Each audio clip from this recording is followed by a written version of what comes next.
Bonjour et bienvenue dans l'émission Réponse d'experts consacrée aujourd'hui à la gestion de patrimoine pour professionnels. Alors qu'il s'agisse de préparer sa cessation d'entreprise ou de faire converger ses intérêts professionnels avec ses intérêts personnels, la gestion de patrimoine est une étape presque obligée pour tous les professionnels. Pour la majorité des chefs d'entreprise, le premier élément de leur patrimoine est leur participation dans leur entreprise ou leur groupe. Les professionnels promettent gestion mais aussi anticipation. Alors quelles sont leurs propositions de valeur précisément ? Eh bien, pour répondre à cette question, Loïc François, fondateur de l'entreprise LFBI, bonjour. Bonjour. Merci d'être avec nous. Précisément, les attentes des clients dans ce domaine déjà pour commencer. Et les questions portent essentiellement sur les régimes matrimoniaux, aussi sur les structures juridiques, à savoir s'il fait une SARL, s'il fait une SAS, pour qu'il puisse protéger le patrimoine qu'il va constituer, le patrimoine à la fois professionnel et à la fois privé.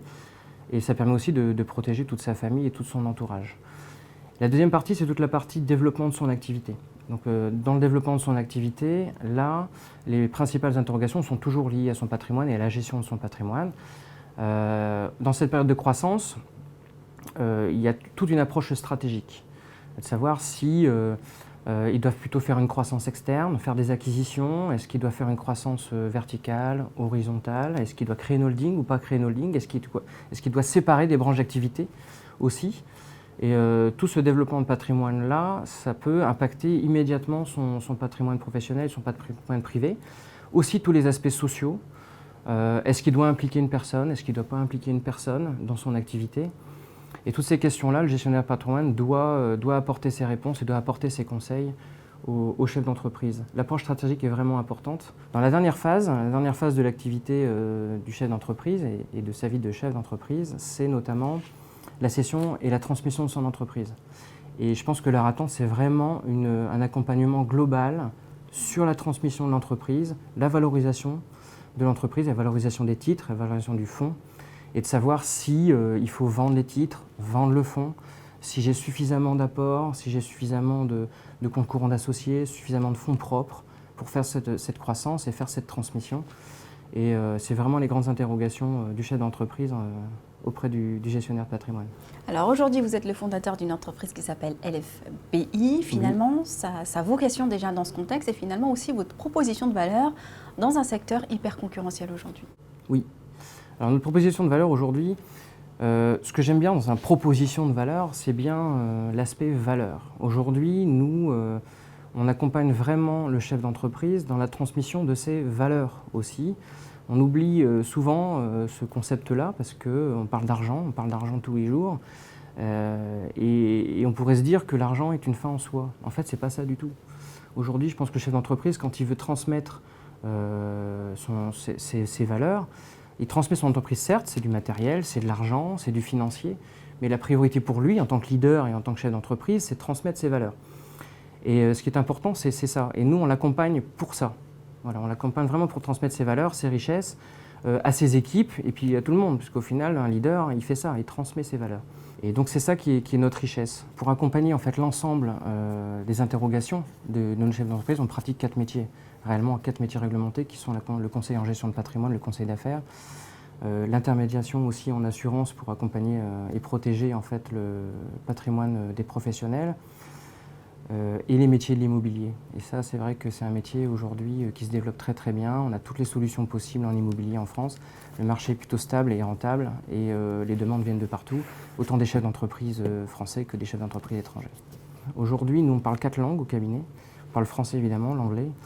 On parle l'espagnol et le russe aussi. Donc on peut aujourd'hui avoir des réseaux très importants.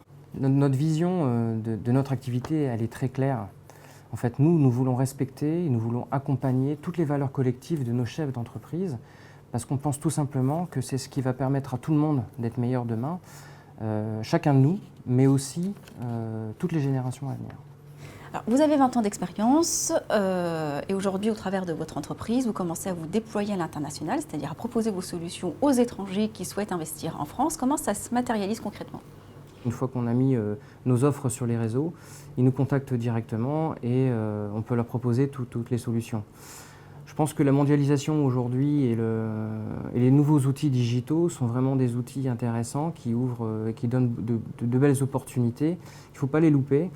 Ça peut faire peur, en effet, de travailler avec les étrangers, notamment parce qu'en France, on a quand même une contrainte réglementaire qui est assez significative, qui peut freiner des fois certains investissements, ce qui est pas on n'a pas le même fonctionnement à l'étranger. Et inversement, peut-être pour les professionnels que vous accompagnez, qui souhaitent se développer dans des pays étrangers, cette fois. Alors dans ces cas-là, nous aussi, on peut les accompagner, parce qu'on a des réseaux à l'étranger, hein, plutôt aujourd'hui orientés sur l'Europe. On a quelques contacts aussi en Afrique de l'Ouest. Voilà, pour développer les affaires là-bas. Le fonctionnement est complètement différent. Le fonctionnement financier, le fonctionnement du business est complètement différent. Mais on peut les accompagner à trouver les bonnes personnes.